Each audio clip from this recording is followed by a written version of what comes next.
take Asia. Asia too had gods, like Satan influenced, like any other nation, any people, any human being. But last week I was telling you that there's a difference between the Asian and what? And the African. The Asian people have their gods. They go and bath, the Indians go to what? The Ganges. They bath, they have their gods. Any businessman, they do, a serious Indian has what? A god in the shop. If you go to Malcolm or some of these places, and you go down, in the night, they come and make what? Sacrifices. Sister Vada will tell you, they make sacrifices. They do things. They still believe in their gods, and they are worshiping their gods. So the God gives them what? Some power. Since they have a covenant with Satan, and Satan that the kingdom that is and the glory is mine, he's able to make them what? Prosper and do things, even though they are not what? Christians yet. But their level of what? Glory is not as compared to what?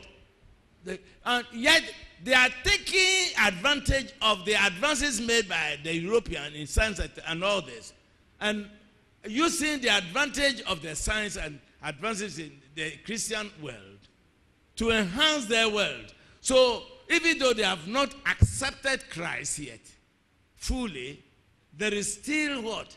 They are taking advantage of the scientific development and human development in the Western world.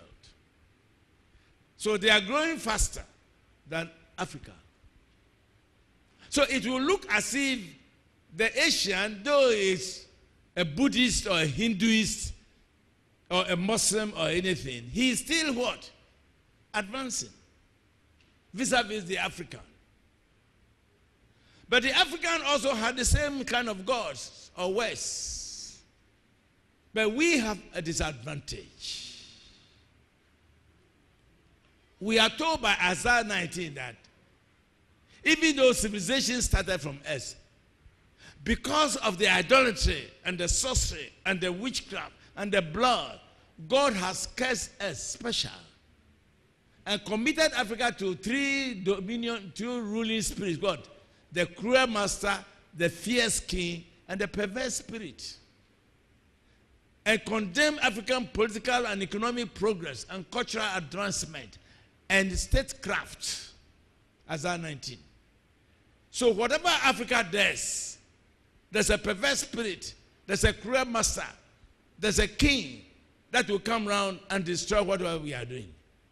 Because there's an overcast of care, special cares on the African. So over the years, even though we are getting inclinations and advancements from the Europe, or even our connection with Israel, Asia, we are not able to advance to the level. So we have become the most unfortunate continent among the three major continents, the three major areas in the world, because of this special dimension of the kinds of gods that rule us, and above all, the divine curse. Today, all that is cancelled by the redemptive power and the blood of whom? Jesus Christ and his Spirit. That's the news we have brought.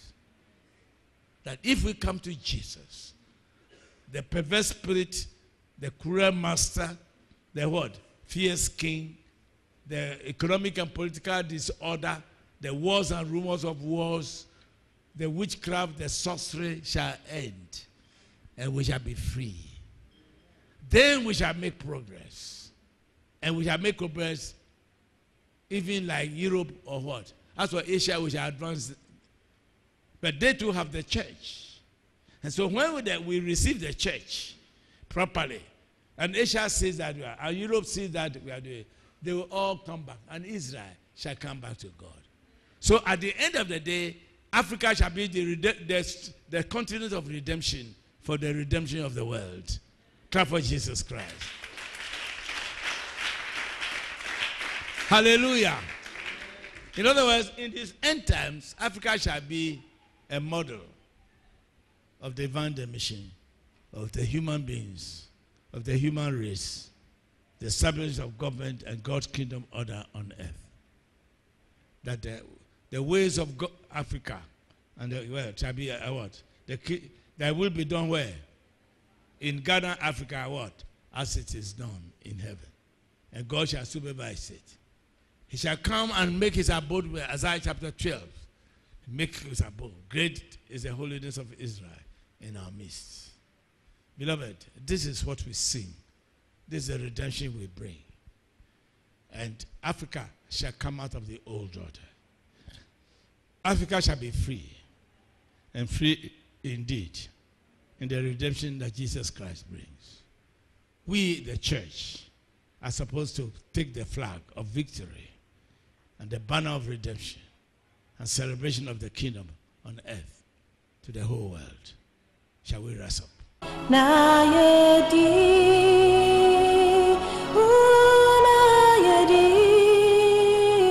Thank you for watching Mission Truth and Liberty. If you desire the correspondence with Reverend Enoch Agbozo, please write to Enoch Missions, P.O. Box GP 4393, Accra, Ghana. Email info@enochmissions.net or call 0302 936 890. God bless you.